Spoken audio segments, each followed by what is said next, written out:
Hello guys and ghouls, welcome to my review of my first Monster High collector doll, Greta Gremlin. She is based on a mischievous character from the film Gremlins 2, who is created when creatures called Mogwai consume a variety of chemicals in a laboratory. The Gremlins films are more comedic than horrific at times, but a gremlin is still something to be afraid of, which is why she has such a sinister smirk in her artwork. Before the Mogwai's transformation into gremlins, they look like her adorable pet Gizmo, who is actually the only good-natured Mogwai in the films. When I first saw her on Instagram, I was not sure that I wanted to spend $60, $70 with shipping and tax, on a doll that is not one of my favorite characters from the series, but if I did not buy her on the minute of sale, my only option would be to buy her for double the price on another site, so here she is, in box and mysteriously photographed.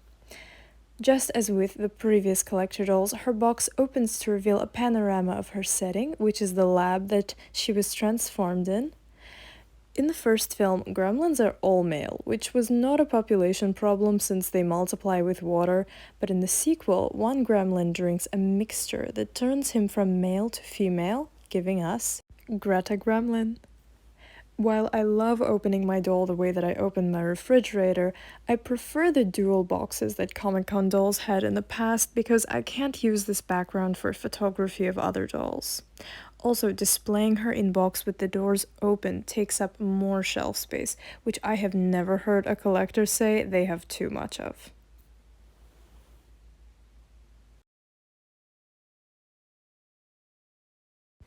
Pause the video here if you wish to read the back of the box. It interestingly explains how she became a Monster High doll, which means that she could be part of the Monster High universe. The other sides of the box feature photography as you already saw, so it's time to unbox her.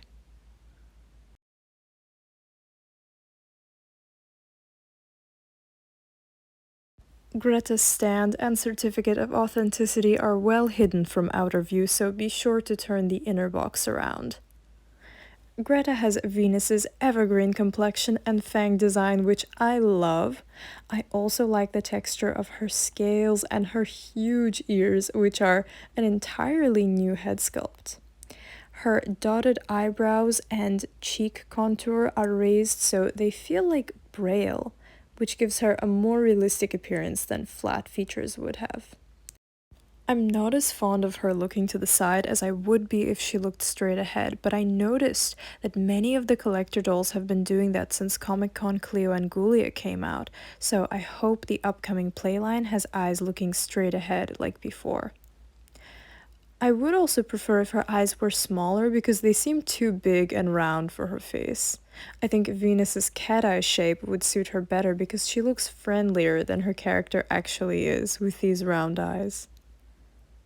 Venus agrees.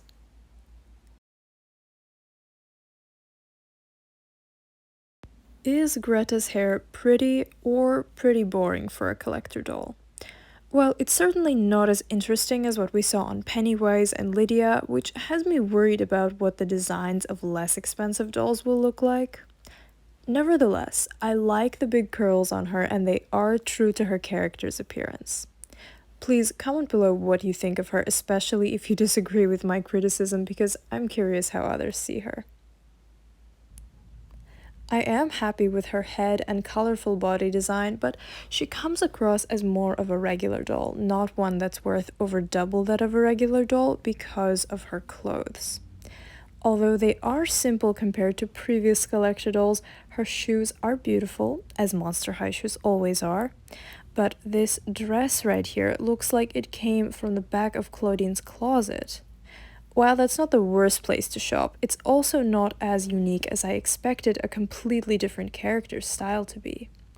In the film, she had a wedding dress and a red dress that would have made for a much more interesting interpretation than this cheetah print one based on her swimsuit.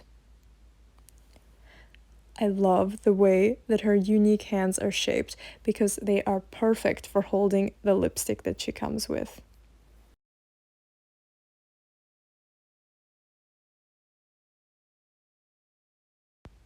her heart-shaped purse features detailed artwork of Stripe, the leader of the Gremlins in the first film.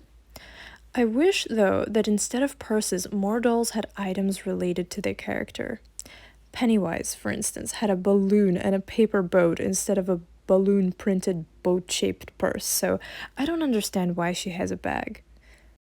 If you saw the film, you will know why she would definitely have a water bottle or this mixture that she drank with her instead. I just noticed that she is quite colorful beneath her dress with a partly yellow torso. Here is a quick look at her undressed.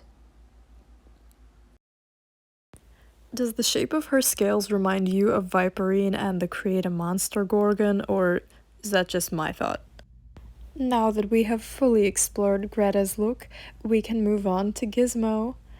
All I have to say about him is that he is just as cute and happy as he is in the movie. My only complaint is that he is glossy plastic, because a furry Gizmo would be so much more realistic and adorable. It's simple math. That concludes my review of Greta Gremlin. What do you think of her? Am I being too harsh on this collector dolls, or have over 5 years of amazing dolls left you with high expectations for Monster High 2? Would you buy Greta at a lower price, or do you think $60 is reasonable with the packaging and details included? Which movie characters would you like a doll of? Personally, I would love more of Tim Burton's characters to be collector dolls, like Jack, Sally, Emily, and Edward Scissorhands especially. More reviews are coming soon, so like and subscribe if you enjoyed this one.